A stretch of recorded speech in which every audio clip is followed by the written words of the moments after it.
네, 오늘 말씀은 이스라엘을 향하신 하나님의 사랑에서 시편 105편입니다. 시편 105편 이스라엘을 향하신 하나님의 사랑을 노래하고 있습니다.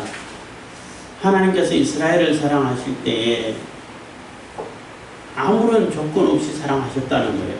그리고 하나님께서 택하신 이스라엘 백성을 위해서 하나님의 절대적인 보호하심이 있고, 하나님께서 또 길러주시고 이끌어주시고, 그들이 대단하고 능력이 많아서 하나님께서 택하신 것이 아니라 그들을 택하셨기 때문에 미비하고 또 이렇게 세력도 약하고 하지만은 하나님께서 보호하시고 지키시고, 또 그 믿음의 조상들과 이렇게 언약하신 대로 하나하나 이렇게 차근차근 이루어가시는 그런 모습을, 이루어가시고 승리하시는 그런 모습을 노래하면서 이스라엘 백성들에게 또 우리 후손들에게 하나님 말씀을 듣고 따르는 것이, 그게 가장 큰 복된 것이고 가장 그것이 바람직한 삶의 자세라는 거예요. 그래서 하나님 말씀대로 하나님 율법 따라서 지키는 것이 가장 큰 복이 되는 것이고, 우리 인간에 있어서 가장 당연한, 그리고 가장 당연하면서도 가장 이렇게 영광스러운 상황이라고 해야 되나? 하여튼 하나님 말씀 따르고 하나님 말씀에 복종하고 하나님 말씀대로 사는 것이 가장 큰 행복이고 가장 큰 능력이고 가장 큰 은혜가 되고, 다른 어떤 모든 수식어를 갖다 붙여도 모자라지 않을 만큼 복된 것이라는 거예요.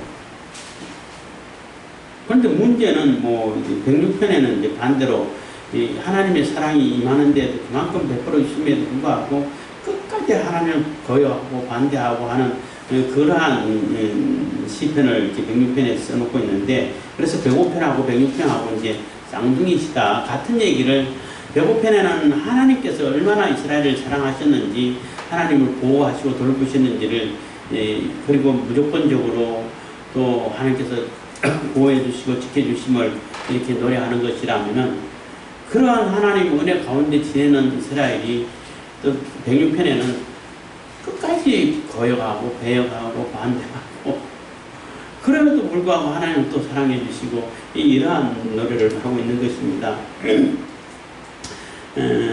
시편뿐만 아니라 이스라엘 역사를 본다든지 성경에서 보면은 한 가지 참 신기하고 참 이해가 안 가는 것은, 이스라엘 백성들이 하나님께서 복을 주시고 하나님께서 모든 것을 주관하시고 승리하시고 하나님께서 베풀으신 은혜를 따라가지고 전쟁에도 이기고 평화를 누리고 강성해지고 부강해지고 이렇게 되는 것인데, 왜 인간인 이스라엘 사람들은, 이스라엘 왕들은 하나님께 집중하지 않고 그 은혜로 복된 하나님께 집중하지 않고 아무짝에도 쓸모없는 그 우상들에게 그렇게 집중하는지, 그게 참 이해할 수 없다는 거예요. 이방인들은, 특히 우상을 섬기는 자들은 자기 신을 떠나면 큰일 난다 해가지고 엄청 그게 정성 들이고 쩔쩔쩔 매고 그러잖아요. 우상 섬기고 미신 섬기는 사람들은 아무 때도 한 번도 못 가고 이사도 아무나 못 가. 그런데 하나님을 섬기는 자들은 하나님께서 그만큼 자유를 주시는 것도 복인데, 그만한 자유를 누리고 그만한 은혜를 누리고 그만한 혜택을 누리면서도 하나님에 대해서 집중 안 해. 그게 참 우리 인간의 어리석음이다, 이런 생각을 하게 되는 것입니다.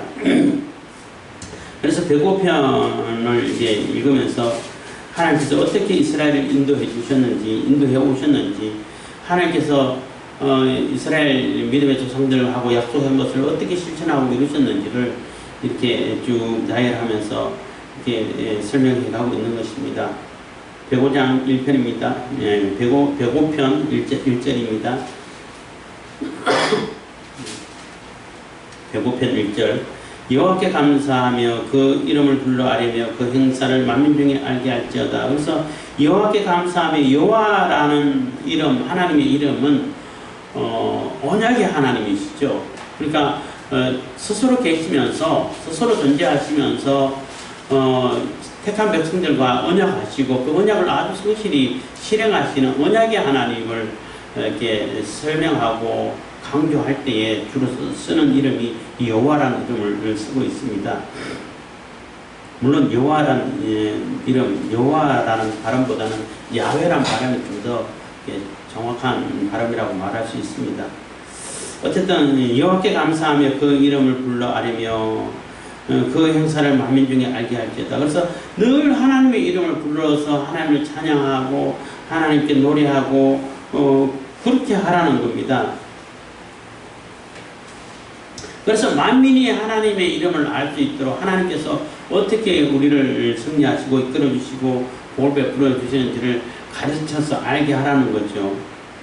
그에게 노래하며 그를 찬양하며 그의 모든 기사를 말할지어다. 그래서 그에게 노래하며 그를 찬양하며 노래하는 거하고 찬양하고 이렇게 표현을 조금 달리 했는데 이것을 굳이 이제 구분을 하자면은 앞에 노래하며 하는 얘기는 그냥 혼자 평소에 지내면서 흥얼흥얼 노래 부르는 경우들이 있잖아요. 뭐 일을 하면서 길을 가면서 아니 뭐 하면서 혼자 노래 부르면서 흥얼흥얼 대면서 노래 부르는 경우들이 있잖아요. 그렇게 찬양하라는, 그렇게 노래하라는 얘기예요.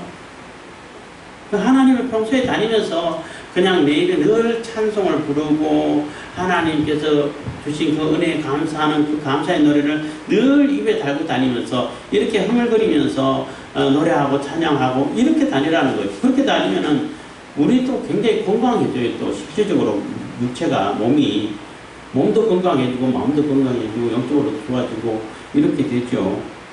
그래서 늘 노래하면서 노래를 좋아하고 노래하고 노래를 입에 달고 다니는 사람들은 별로 병이 잘 안 걸려요.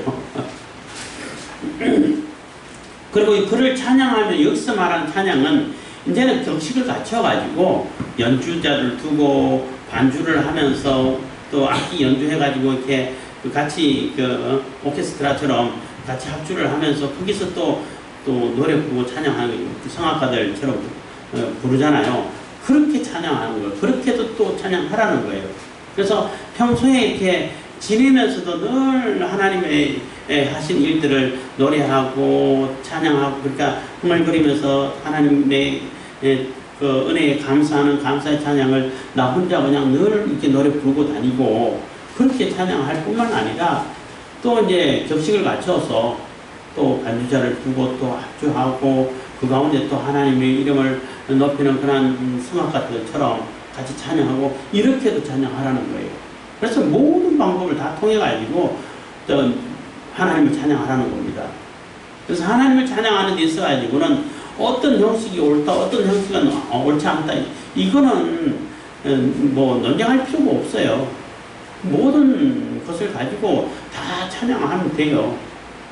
어떤 분들은 우리 국악으로 찬양하면 국악이 맨날 부닥거리 하고 또 미신을 섬기고 우상으로 그 전통이 기독교 전통이 아니다 보니까 그랬다 해가지고 국악으로 찬양하면 싫어하는 사람들이 가끔 있는 것 같은데 그럴 필요는 없어요. 그러니까 우리 국악을 가지고 국악의 멜로디 곡조를 가지고 또 국악 악기를 가지고 또 국악 가야금이라든지 국악을 가지고 찬송하면 얼마나 듣기가 괜찮은데 소리가 정말 좋아요. 통소라든지 피리 같은 거 있잖아요. 하면은 참 소리가 좋다 이런 생각. 특히 저는 이제 가야금 소리가 굉장히 좀 이제 좋게 들리는데 가야금 연주 잘하면은 한 번 더 쳐다보고 우리 자세히 듣게 되고 이렇게 되는데 그것으로 하나님 찬양하면 얼마나 좋아요. 그래서 하나님을 찬양하는 데 있어가지고 무슨 악기는 되고 무슨 악기는 안 되고 이런 필요는 없어요. 그런 논쟁은 아무 쓸데없는 논쟁이고 어쨌든 내가 가지고 있고 내게 있는 것을 가지고 어떻게 찬양할 것인가가 중요한 거예요. 내게 가지고 있는 걸 가지고 다른 데 가지고 내 그냥 쾌락을 위해서 사람의 유흥을 위해 가지고만 열심히 쓰고 거기에서 그냥 땀 삐질삐질 흘리면서 춤추며 지내다가 하나님을 찬양하라면 안 해. 그러면 그게 잘못된 것이죠. 어쨌든 간에 여기서 그에게 노래하며 그를 찬양하며 그 모든 기사를 말할지어다. 그래서 하나님께서 어떤 일을 행하셨는지, 어떤 놀라운 일들을 우리에게 베풀어 주셨는지를 늘 이렇게 찬양하면서 이렇게 증거하라는 것입니다. 만민 중에 알게 하라는 것이죠.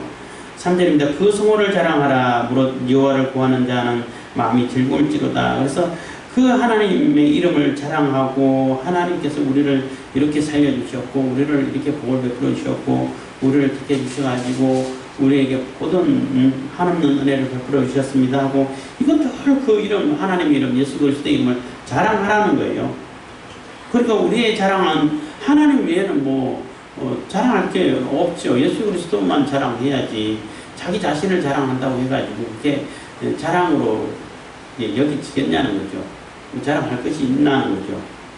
하나님 외에는. 그래서 그 성호를 자랑하라. 무릇 여호와를 구하는 자는 마음이 즐거울지로다. 그래서 하나님을 구하는 자는 하나님을 찬양하고, 하나님을 진심으로 구하고, 내 마음속 깊은 곳에서 하나님을 사랑하고, 하나님을 찾고, 하나님께 예배하고 찬양하고 하는 자들은 그 마음이 기쁘고 즐거울 수밖에 없어요. 왜냐하면 그렇게 지음을 받았으니까. 인간은 그렇게 만들어졌으니까. 그럴 때 그 창조 목적이 바로 거기 있기 때문에 그 목적대로 쓰일 때 가장 사람 행복을 느끼는 거예요. 가장 복을 느끼고, 안정을 느끼고, 평안을 느끼고, 이렇게 되는 거죠. 4절입니다. 여호와와 그 능력을 구할지어다. 그 얼굴을 항상 구할지어다. 그래서 하나님과 하나님께서 베푸신 그 능력을 구해서 하나님께 주신 그 능력으로 우리가 우리 삶을 살아가라는 거죠.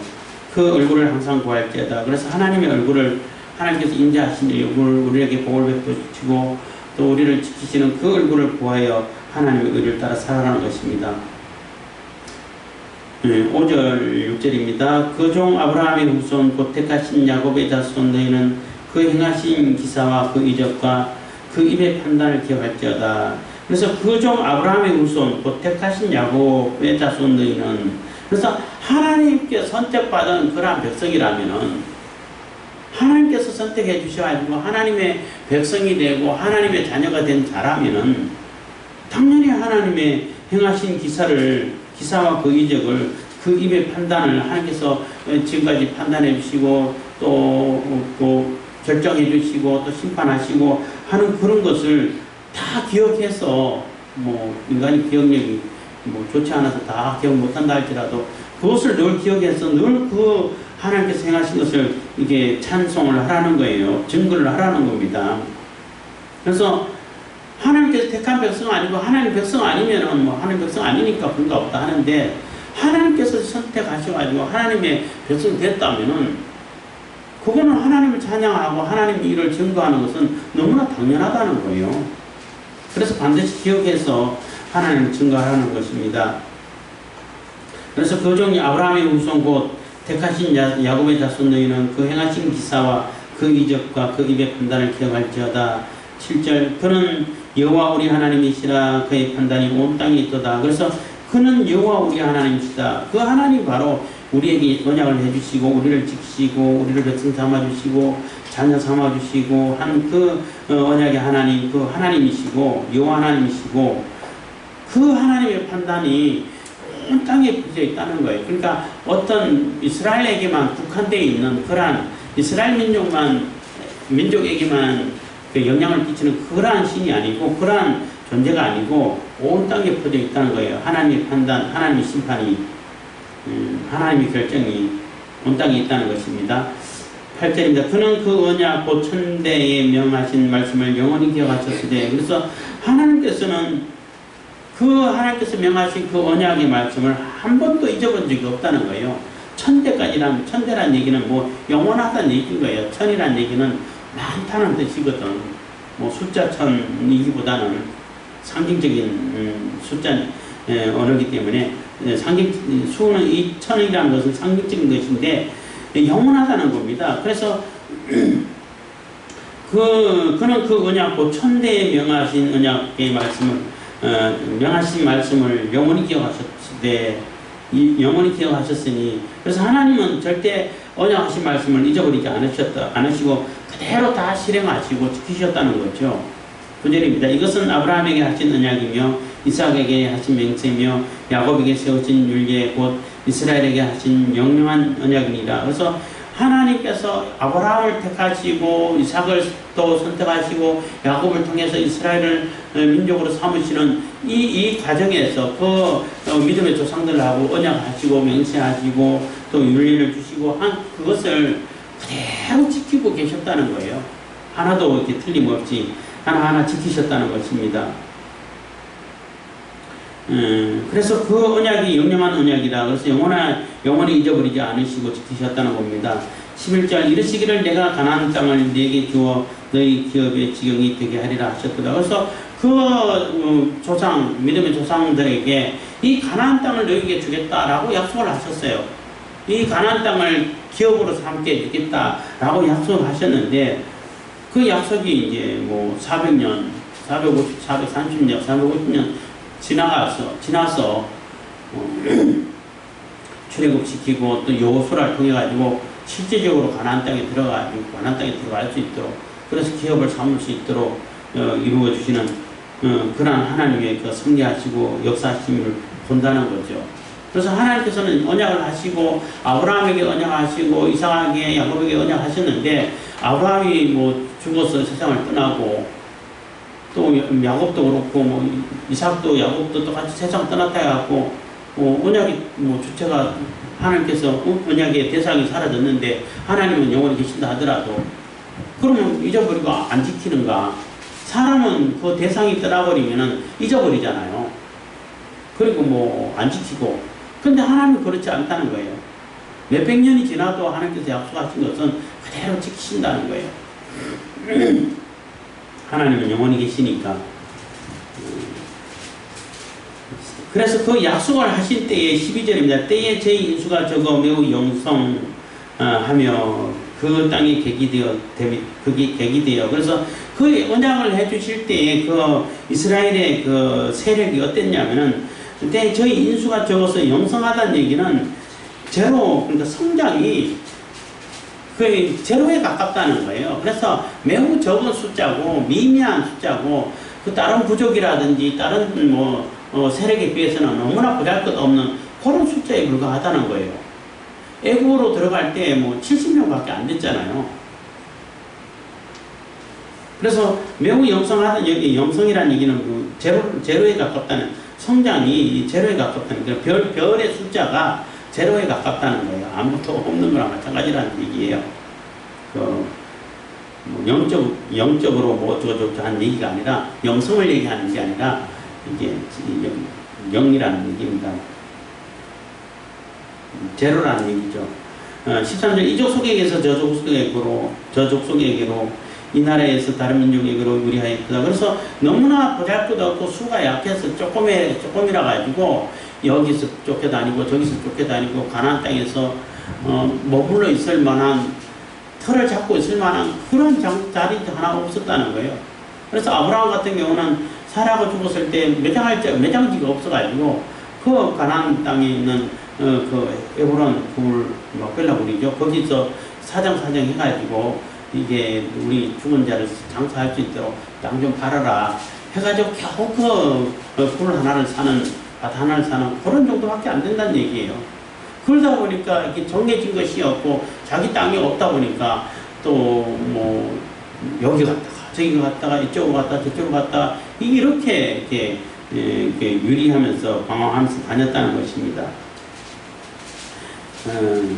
그만큼 이제 세력이 약했다는 거죠. 14절입니다. 사람이 그들을 해하기를 용납지 아니하시고 그들의 영구로 멸망을 꾸짖죠. 그래서 그렇게 미야하고 약하지만 하나님께서 이렇게 선택한 그런 백성이다 보니까 민족이다 보니까 그 연약하고 여기 쫓겨다니고 저기 쫓겨다니고 하는 그런 수준밖에 안 되는 그런 세력밖에 안 되는 그런 민족인데도 불구하고 하나님은 다른 민족이 그 아브라함이라든지 이삭이라든지 야곱을 못 건들게 만들었다는 거예요. 내가 선택하고 내가 기름 부음받아 내가 기름 부어서 세운 나의 선지자를 너희들 건들지 말아라. 건들면 가만히 안 둔다. 절대 건들지 못하고 해하지 못하게끔 막아주셨다는 거예요. 14절 사람이 그들을 해하기를 용납지 아니하시고 그들의 영구로 열왕을 꾸짖어. 오히려 사실 아브라함 때를 보면 아브라함이 잘못한 게 있죠. 물론 아브라함이 자기 위협을 느끼니까 자기 아내 사라를 또 자기 누이 동생이 실질적으로 이복 동생이기도 하지만 누이 동생이라고 해가지고 또 거기 뭐 애국 왕이라든지 또 그 그랄 그 블레셋 왕인가 해 거기서는 또 뭐 아내로 뺏어가고 이런 과정이 있었는데 그럴 때 오히려 그 당당하지 못했던 아브라함을 진짜 꾸짖고 뭐 책망한 것이 아니라 하나님은 그 아브라함의 그 약함을 그 이용해가지고 그 사라를 뺏어간 그 왕을 책망한다는 거예요. 그 하나님께서 재앙을 내려가지고 태의 문을 다 닫아버리고 또 두 번째 사라가 또 이렇게 갔을 때는 건들면은 너 다 죽일 거야. 이렇게 해가지고 빨리 돌려보내. 이렇게 해가지고 돌려보냈다는 거예요. 그래서 오히려 그 열왕들을 꾸짖었다는 겁니다. 15절인데 이러시기를 나의 기름 부은 자를 만지지 말며 나의 선지자를 상하지 말라 하셨도다. 16절 그가 또 기근을 불러 그 땅에 임하게 하여 그 의뢰하는 양식을 다 끊으셨도다. 그래서 그 땅에 기근을 보내가지고 그 양식을 다 끊어버린 것도 하나님이 계획하시는 거라는 거죠. 하나님께서 그 이스라엘 백성들을 야곱의 그 가족들을 애굽 땅으로 이렇게 집어넣기 위해 가지고 완전히 다 기근을 끊어버렸다는 거예요. 17절 한 사람을 앞서 보내주셨으며 요셉이 종으로 팔렸도다. 그래서 요셉이 종으로 팔려갈 때 그 형제들이 서로 시기하고 질투하고 해가지고 요셉을 죽이자 하다가 뭐 우리 죽일 필요 있냐 그냥 팔자 해가지고 팔아버렸는데 그것도 하나님께서 다 이렇게 계산해 놓으시는 거라는 거죠. 하나님의 섭리가 있다는 거예요. 요셉은 처음에는 되게 억울하게 팔려가고 형들한테 살려달라고 사정도 하고 그랬지만 팔려가가지고 보디발의 장군 집에 가가지고 통로를 타고 했는데 하나님께서 거기서도 이렇게 도와주셔서 하는 일마다 다 형통해 주셔가지고 아주 이렇게 인정을 받고 이렇게 했는데 그 인정받고 또 수고한 그 대가가 오히려 누명을 또 감옥에 들어가게 되고 이렇게 더 어려운 상황에 빠지게 되는데 그런 과정조차도 다 하나님께서 하나하나 이렇게 예비하시고 계획하신 것이라는 거예요. 섭리하신 것이라고 보는 거죠. 그래서 종으로 팔려가고 그 발이 착고에 상하며 그 몸이 쇠사슬에 매였으니 그래서 매여가지고 또 감옥까지 들어가고 이런 과정을 거쳤다는 거예요. 19절 곧 여호와의 말씀이 응할 때까지라 그 말씀이 저를 단련하겠도다. 그래서 하나님께서 계획하시고 정하신 그 때가 될 때까지 그 요셉을 그렇게 또 풀풀처럼 그렇게 집어넣고 종으로 팔아가지고 또 감옥에 집어넣어가지고 훈련을 하셨다는 거예요. 하나님께서 정하신 때까지. 그래서 요셉이 그 창세기를 잘 보면은 요셉이 총리가 되기까지는 많은 이렇게 고난이 있었죠. 근데 하는 일을 보면은 종으로 팔려갔지만은 그 보디발 장군의 그 장군이기 때문에 집안 해도 꽤 규모가 있겠죠. 그 재정 담당을 하게 만들어가지고 돈이 들어가고 나가는 것을 아주 세밀하게 관리할 수 있도록 그런 훈련을 시켜요.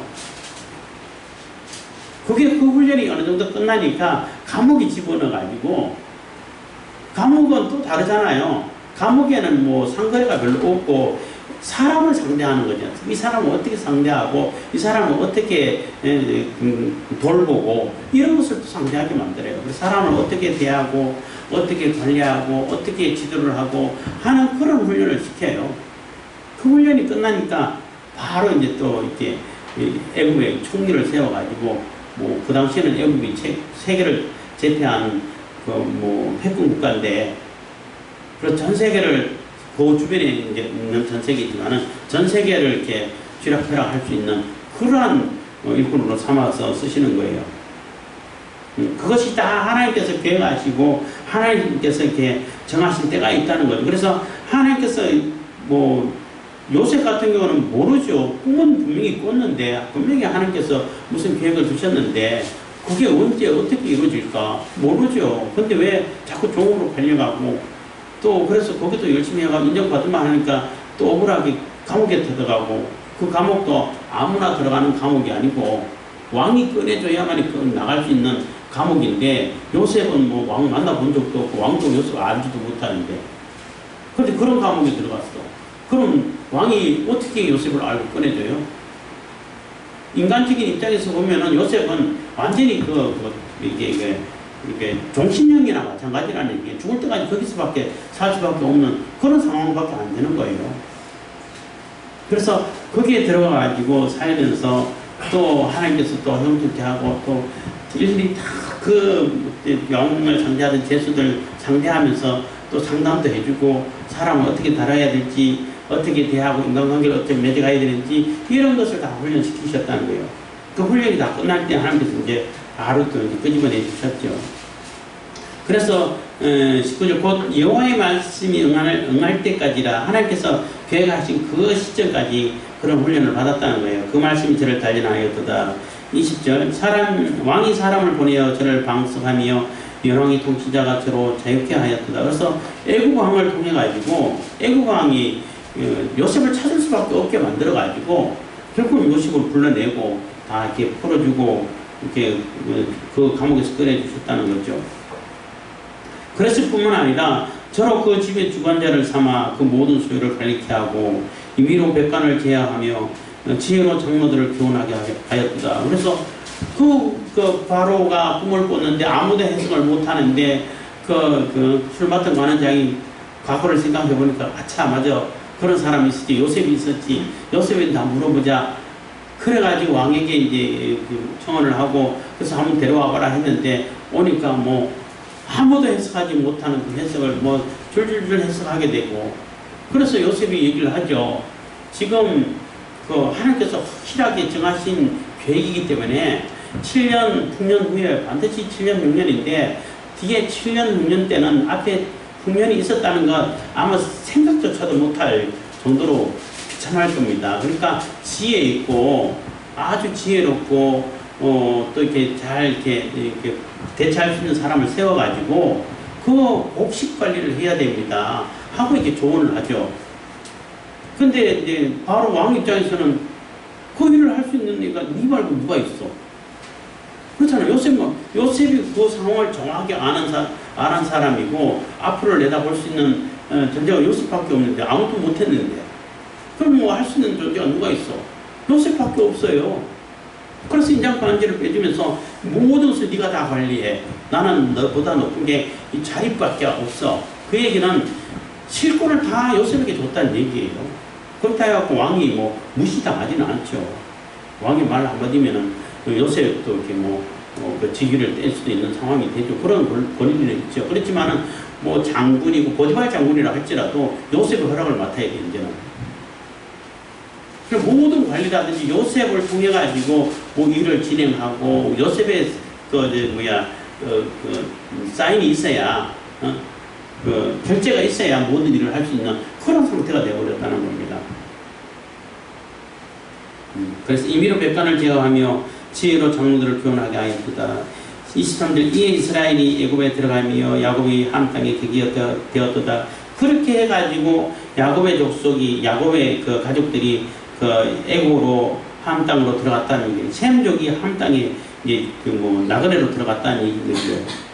24절 여호와께서 그 백성을 크게 번성케 하사 그들의 대적보다 강하게 하셨으며 거기서 고센 땅에 이게 딱 구별시켜가지고 고센 땅에 거하면서 이게 이제 번성해 가는데 사람들이 놀랄 정도로 그 애국 사람들이 위협을 느낄 정도로 이렇게 수가 늘어나는 거예요.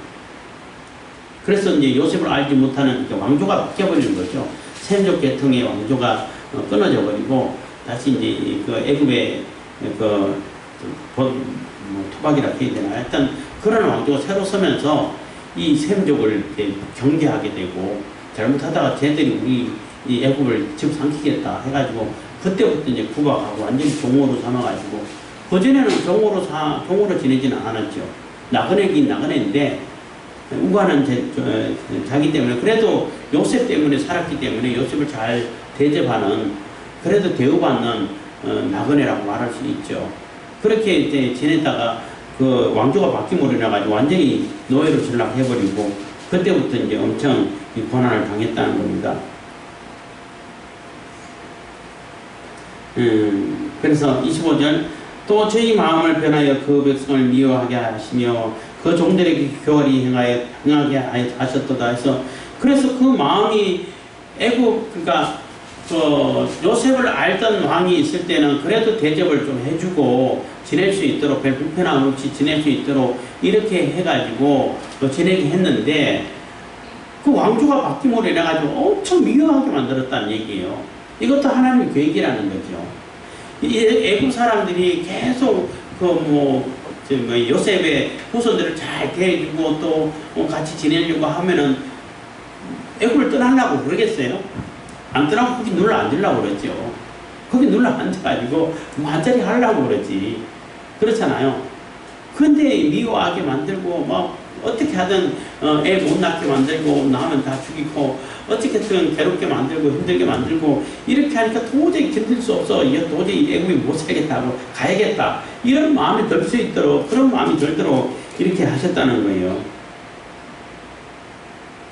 그래서 또 저희 마음을 변하여 그 백성을 미워하게 하시며 그 종들에게 교활히 행하게 하셨도다. 그래서 애굽에서 애굽왕 바로가 그렇게 한 것이 결국은 또 이게 그 하나님의 큰 그림 속에 큰 그림이라는 말을 국제정치 얘기하고 할 때 가끔가다 듣는 얘기인데 큰 그림 속에 있다는 거예요.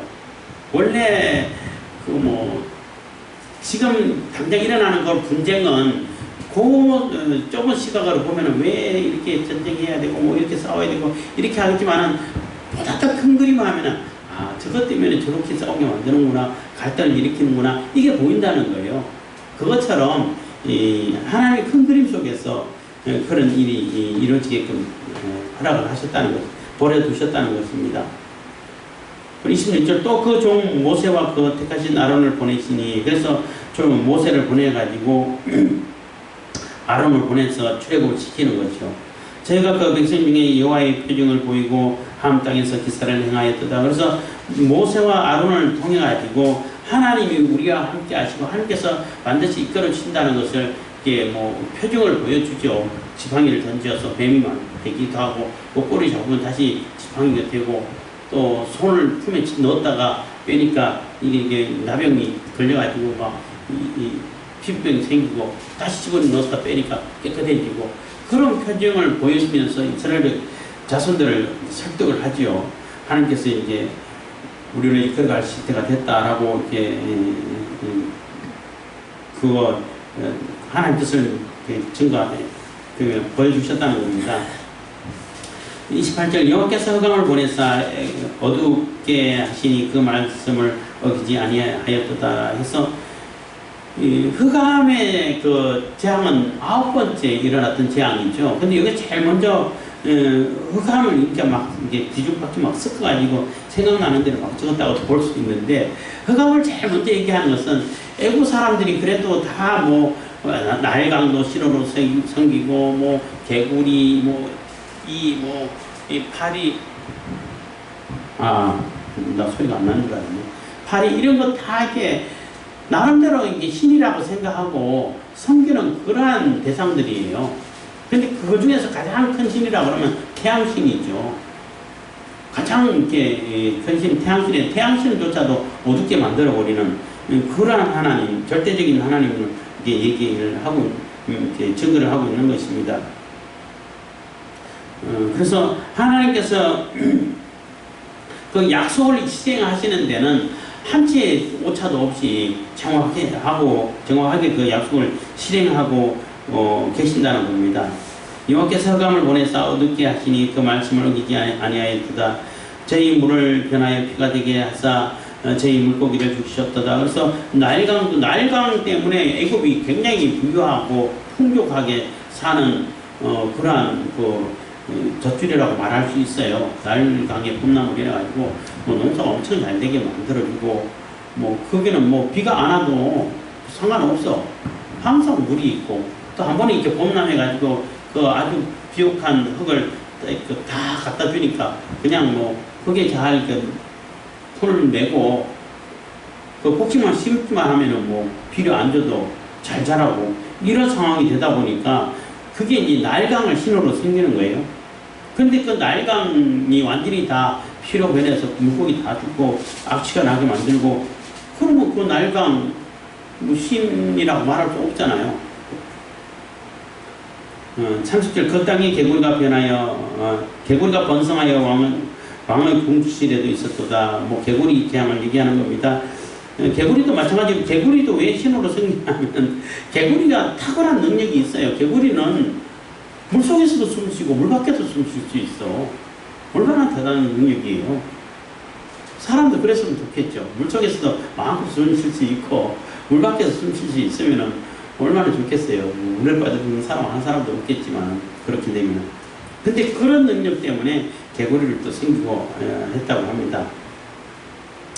31절 여호와께서 말씀하신 적 파리때가 오며 저희 사경에 이가 생겼도다. 그래서 파리때 이는 이 병을 옮기는 전염병을 옮기는 그런 매개체가 돼요.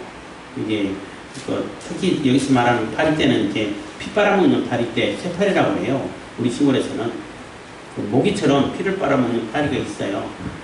근데 그게 이제 병을 자꾸 옮기다 보니까 그래서 파리신 뭐 바알세불 이렇게 얘기하는데 그것도 신호를 챙겼다는 거죠. 30절 비 대신 우박을 내리시며 저희 땅에 화염을 내리셨다. 그래서 우박을 내려가지고 그 곡식을 다 망가뜨려버리고 다 죽게 하고 이런 재앙을 내렸죠. 저희 포도나무와 무화과 나무를 치시며 저희 사경에 나무를 찍으셨다. 34절 여호와께서 말씀하신 적 황충과 무수한 메뚜기가 이르러 저희 땅의 모든 채소를 먹으며 그 밭의 열매를 먹었다. 그래서 우박과 불이 떨어져 가지고 뭐 나무도 다 꺾어버리고 있는 식물들 다 죽게 만들었는데 아직 그때 싹이 안 난 그러한 식물이 있었다는 거예요. 그런 싹이 나니까 뭐 더 이상 피해가 없잖아요. 그럴 때 이제 메뚜기, 황충도 메뚜기 종류 하나인데 보내가지고 싹 다 갉아먹게 만들어버렸다는 겁니다. 36절인데 여호와께서 또 저희 땅의 모든 장자를 치시니 곧 저희 모든 기력의 시작이로다.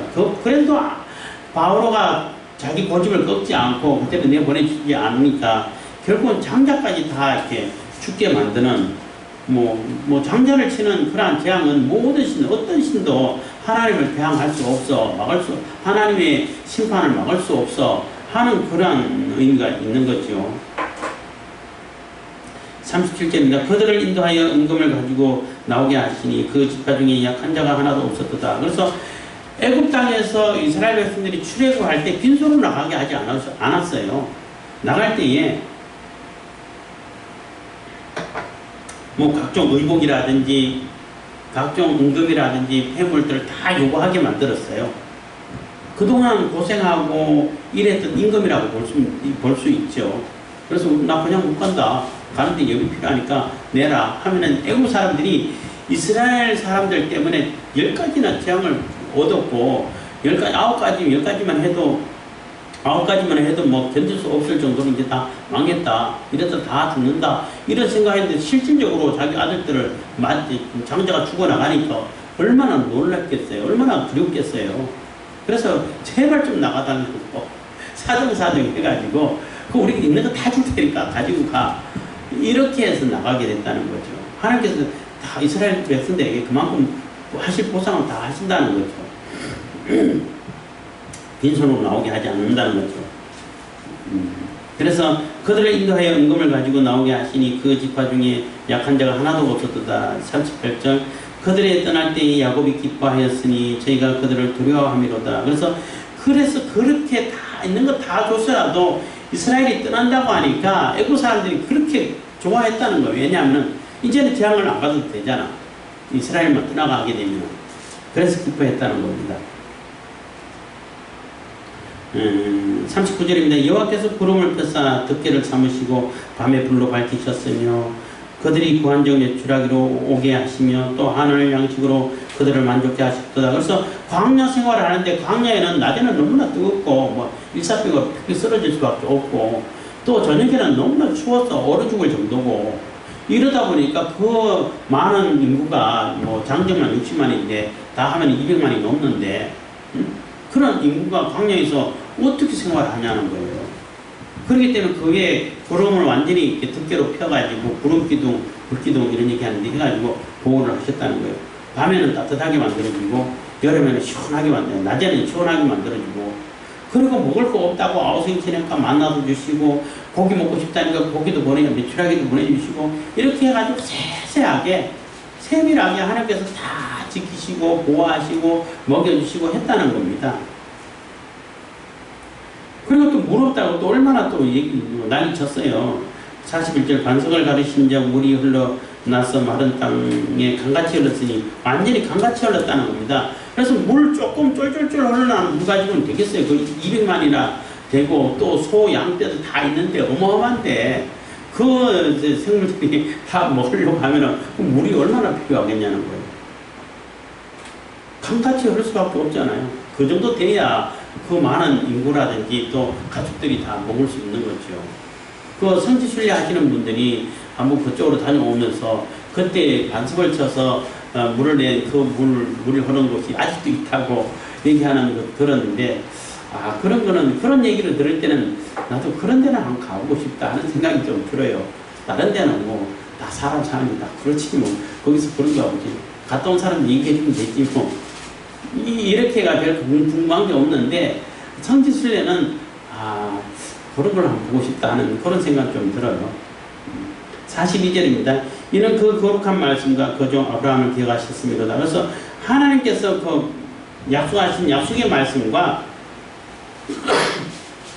거룩하신 그 약속의 말씀과 그 종 아브라함하고 약속하셨던 것을 기억하셔가지고 그 기억을 이루시기 위해서 하나님은 이스라엘 백성들에게 아주 세밀하게 필요한 모든 것 아주 하나하나 아주 사소한 것까지 다 지키시고 채워주시고 보호해주시고 이끌어주시고 이렇게 하셨다는 거예요. 그 아브라함하고 약속했던 그 약속을 기억하셔서 뭐 그때만 해도 벌써 400년이 넘는 시점인데 잊어버리지 않으셨다는 겁니다. 43절 그 백성으로 즐거이 나오게 하시며 그 택한 자로 노래하며 나오게 하시고, 그래서 나올 때 얼마나 기쁘고 즐겁게 또 홍해를 가르고 건너게 할 때 얼마나 놀랐어요. 놀랐으면서 불구하고 또 정말로 하나님은 하나님이시다 하고 찬송하고 뭐 미리암이 소구를 들고서 노래하고 이랬잖아요. 그렇게 나오게 하셨다는 겁니다.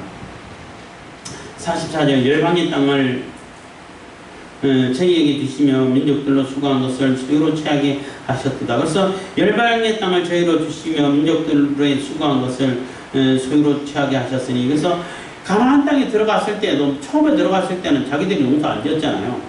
그 다 지어진 거 그것을 이제 뭐 전리품으로 탈취품으로 해서 먹게 하시고, 또 출애굽할 때도 이렇게 다 들고 나오게 하셨는데, 애굽 땅이니까 가나안 땅에 들어갔을 때도 거기 있는 원래 있던 자들이 다 농사 지어놓고 만들어 놓고 그것을 쓰게 하셨다는 거죠. 그래서 이렇게 세세하게 인도하시고 이끌어주시고 약속을 그대로 실행하고 지키게 하신 것은 45절 이는 저희로 그 율례를 지키며 그 법을 좇게 하려 하심이로다. 할렐루야에서. 그래서 이것은 하나님의 율법을 따라가지고 하나님 말씀대로 그대로 살게끔 하기 위해 가지고 이렇게 세세하게 하는 것은 약속을 지키시고 이루셨다는 거예요. 그래서 그 약속을 하나도 이렇게 잊어버리지 않으시고 그대로 실행을 하셨는데, 그렇게 실행하신 그 하나님의 사랑을 보면서 이스라엘 백성된 하나님의 백성된 이스라엘은 그 말씀 따라서 그대로 살면 된다는 거예요. 그렇게 살게 하기 위해 가지고 그렇게 하셨다는 것입니다. 근데 인간인지라 그대로 살지 못하고 자꾸 욕심을 따라 살다 보니까 그게 이제 문제가 되긴 하죠. 그래서 하나님께서는 어쨌든 간에 우리에게 하나님이 약속하신 그 약속을 그대로 지키시면서 그 말씀 따라서 우리가 영원히 살 수 있고 영원히 복락을 누리면서 영생의 삶을 살 수 있도록 하시기 위해 가지고 이렇게 아주 세세하게 세밀하게 섭리하시고 이끌어가시고 준비하시고 그 약속의 말씀을 그대로 이루셨다는 거예요. 그래서 그 말씀 따라서 약속의 말씀 따라서 사는 것이 가장 복락을 누릴 수 있는 방법이라는 겁니다. 그 외에는 진정한 우리 복락을 누릴 수 있는 방법은 없어요. 하나님 외에는 없어요. 그래서 하나님 말씀대로 살아가는 것이 중요한 것이고, 실질적으로 하나님께서는 언약하신 대로 아브라함과 이삭과 야곱에게 언약하신 대로 그대로 실행해갖고 다 이루신 것처럼, 그런 것은 하나님 말씀대로 살면은 하나님께서 약속하신 대로 그대로 이루신다는 것을 보여주는 결과라는 겁니다. 그래서 그 하나님 윤례를 따라서 말씀을 따라서 그대로 살아가는 것이 우리가 가장 이렇게 복된 삶, 또 기쁘고 즐거운 삶, 행복하고 건강한 삶을 살 수 있는 길이라는 것입니다. 그래서 하나님 말씀 따라서 하나님의 창조의 목적을 따라서 하나님 말씀 따라서 살아가는 그러한 저와 여러분들 다 되길 바라겠습니다. 기도하겠습니다. 사랑해 주님 감사합니다.